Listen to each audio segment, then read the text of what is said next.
சௌந்தர்ய லகரி பாடல் 11. சதுர்பிஸ் ஸ்ரீகண்டைஹி சிவ யுவதி பிக் பஞ்ச பிரபி.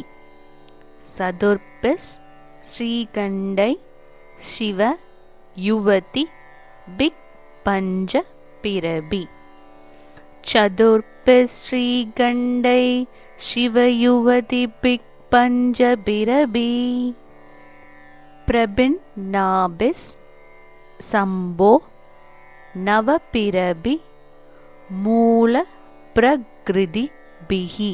பிரபின்னாபிஸ் சம்போ நவபிரபி மூல பிரகிருதிபி.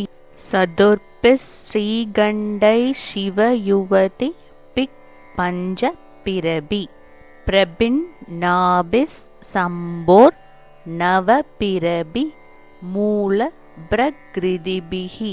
சதுஸ் சத்வாரிம் சத்வ சுதல கலா சத்ருவலய.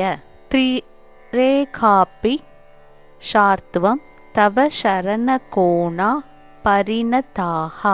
த்ரிரேகாபி சார்த்வம் தவ சரண கோணா பரிணதாஹ.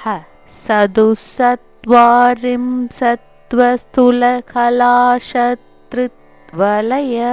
த்ரிரேகாபி ஷார்த்வம் தவ சரண கோணா பரிணதாஹ. இந்த பாடலின் தமிழ் அர்த்தம்.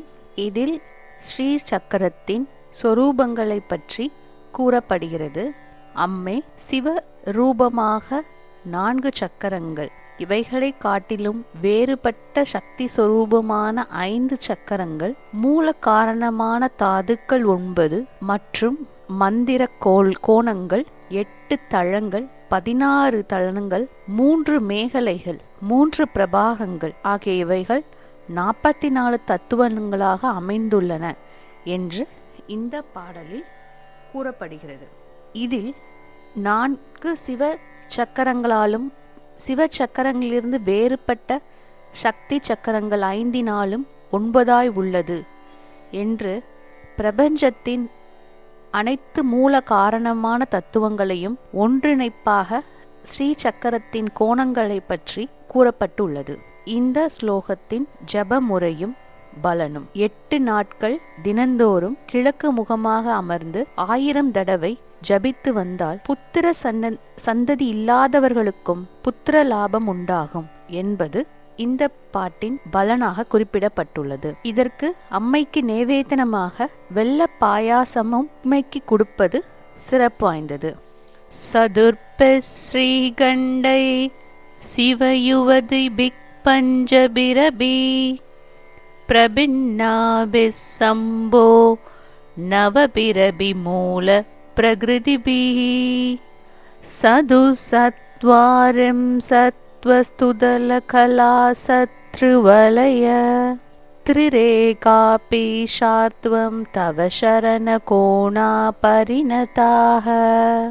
சதுர்பிஸ் ஸ்ரீகண்டை சிவயுவதி பிக் பஞ்சபிரபி. பிரபின்னாபிஸ் சம்போ நவபிரபி மூல பிரகிருதிபிஹி. சதுசத்வாரிம் சத்வஸ்துதல கலா சத்ருவலய. த்ரிரேகாபி ஷார்த்வம் தவ சரண கோணா பரிணதாஹ.